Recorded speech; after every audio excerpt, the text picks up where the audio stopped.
Anne of Green Gables by Lucy Maud Montgomery. Chapter 12. A Solemn Vow and Promise. It was not until the next Friday that Marilla heard the story of the flower-wreathed hat. She came home from Mrs. Lynde's and called Anne to account. Anne, Mrs. Rachel says you went to church last Sunday with your hair rigged out ridiculous with roses and buttercups. What on earth put you up to such a caper? A pretty-looking object you must have been. Oh, I know, pink and yellow aren't becoming to me, began Anne. Becoming fiddlesticks! It was putting flowers on your hat at all, no matter what color they were, that was ridiculous. You are the most aggravating child. I don't see why it's any more ridiculous to wear flowers on your hat than on your dress, protested Anne. Lots of little girls there had bouquets pinned on their dresses. What's the difference? Marilla was not to be drawn from the safe concrete into dubious paths of the abstract. Don't answer me back like that, Anne. It was very silly of you to do such a thing. Never let me catch you at such a trick again. Mrs. Rachel says she thought she would sink through the floor when she saw you come in all rigged out like that. She couldn't get near enough to tell you to take them off till it was too late. She says people talked about it something dreadful. Of course they would think I had no better sense than to let you go decked out like that. Oh, I'm so sorry, said Anne, tears welling into her eyes. I never thought you'd mind. The roses and buttercups were so sweet and pretty. I thought they looked lovely on my hat. Lots of the little girls had artificial flowers on their hats. I'm afraid I'm going to be a dreadful trial to you. Maybe you'd better send me back to the asylum. That would be terrible. I don't think I could endure it. Most likely I would go into consumption. I'm so thin as it is, you see. But that would be better than being a trial to you. Nonsense, said Marilla, vexed at herself for having made the child cry. I don't want to send you back to the asylum, I'm sure.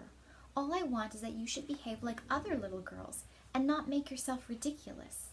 Don't cry any more. I've got some news for you. Diana Barry came home this afternoon. I'm going up to see if I can borrow a skirt pattern from Mrs. Barry, and if you like, you can come with me and get acquainted with Diana. Anne rose to her feet with clasped hands, the tears still glistening on her cheeks. The dish towel she had been hemming slipped unheeded to the floor. Oh, Marilla, I'm frightened. Now that it has come, I'm actually frightened. What if she shouldn't like me? It would be the most tragical disappointment of my life. Now, don't get into a fluster, and I do wish you wouldn't use such long words. It sounds so funny in a little girl. I guess Diana will like you well enough. It's her mother you've got to reckon with. If she doesn't like you, it won't matter how much Diana does. If she has heard about your outburst to Mrs. Lynde and going to church with buttercups round your hat, I don't know what she'll think of you. You must be polite and well-behaved and don't make any of your startling speeches. For pity's sake, if the child isn't actually trembling. Anne was trembling.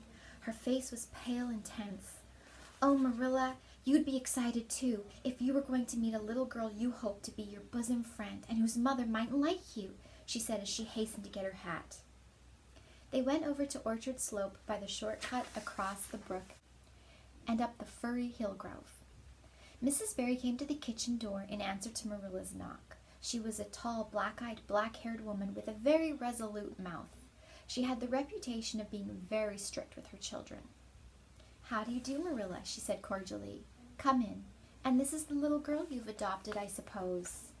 Yes, this is Anne Shirley, said Marilla. Spelled with an E, gasped Anne, who, tremulous and excited as she was determined that there should be no misunderstanding on that important point. Mrs. Barry, not hearing or not comprehending, merely shook hands and said kindly, How are you? I am well in body, although considerable rumpled up in spirit, thank you, ma'am, said Anne gravely. Then aside to Marilla in an audible whisper, There wasn't anything startling in that, was there, Marilla? Diana was sitting on the sofa reading a book which she dropped when the callers entered. She was a very pretty little girl, with her mother's black eyes and hair and rosy cheeks and the merry expression which was her inheritance from her father. This is my little girl Diana, said Mrs. Barry. Diana, you might take Anne out into the garden and show her your flowers. It will be better for you than straining your eyes over that book. She reads entirely too much, this to Marilla as the little girls went out, and I can't prevent her, for her father aids and abets her. She's always poring over a book. I'm glad she has the prospect of a playmate. Perhaps it will take her more out of doors. Outside in the garden, which was full of mellow sunset light streaming through the dark old firs to the west of it, stood Anne and Diana, gazing bashfully at each other over a clump of gorgeous tiger lilies. The berry garden was a bowery wilderness of flowers which would have delighted Anne's heart at any time less fraught with destiny. It was encircled by huge old willows and tall firs, beneath which flourished flowers that loved the shade. Prim, right-angled paths neatly bordered the clamshells, intersected it like moist red ribbons, and in the beds between old-fashioned flowers ran riot. There were rosy bleeding hearts and great splendid crimson peonies, white fragrant narcissi and thorny sweet Scotch roses, pink and blue and white columbines and lilac-tinted bouncing bets, clumps of southernwood and ribbon grass and mint, purple Adam and Eve, daffodils, and masses of sweet clover white with its delicate, fragrant, feathery sprays, scarlet lightning that shot its fiery lances over prim white musk flowers. A garden it was where sunshine lingered, and bees hummed, and winds, beguiled into loitering, purred and rustled. "Oh, Diana," said Anne at last, clasping her hands and speaking almost in a whisper. "Oh, do you think you can like me a little, enough to be my bosom friend?" Diana laughed. Diana always laughed before she spoke. "Why, I guess so," she said frankly. "I'm awfully glad you've come to live at Green Gables. It will be jolly to have someone to play with. There isn't any other girl who lives near enough to play with, and I've no sisters big enough." "Will you swear to be my friend forever and ever?" demanded Anne eagerly. Diana looked shocked. "Why, it's dreadfully wicked to swear," she said rebukingly. "Oh, no, not my kind of swearing. There are two kinds, you know." "I never heard of but one kind," said Diana doubtfully.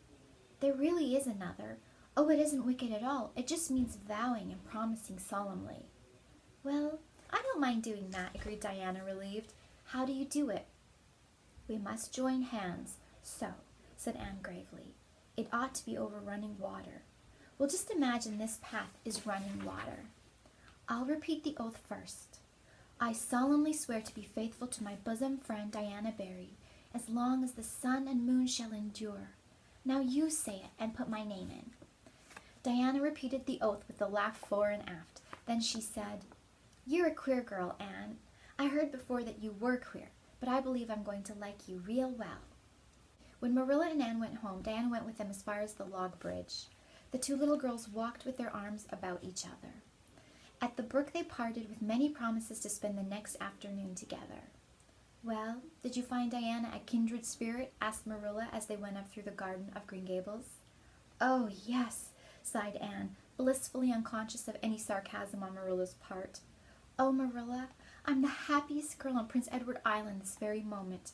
I assure you I'll say my prayers with a right good will tonight. Diana and I are going to build a playhouse in Mr. William Bell's birch grove tomorrow. Can I have those broken pieces of china that are out in the woodshed? Diana's birthday is in February and mine is in March. Don't you think that is a very strange coincidence? Diana is going to lend me a book to read. She says it's perfectly splendid and tremendously exciting. She's going to show me a place back in the woods where rice lilies grow. Don't you think Diana has got very soulful eyes? I wish I had soulful eyes. Diana is going to teach me a song to sing called Nellie in the Hazel Dell. She's going to give me a picture to put up in my room. It's a perfectly beautiful picture, she says, a lovely lady in a pale blue silk dress. A sewing machine agent gave it to her. I wish I had something to give Diana. I'm an inch taller than Diana, but she is ever so much fatter. She says she'd like to be thin because it's so much more graceful, but I'm afraid she only said it to soothe my feelings.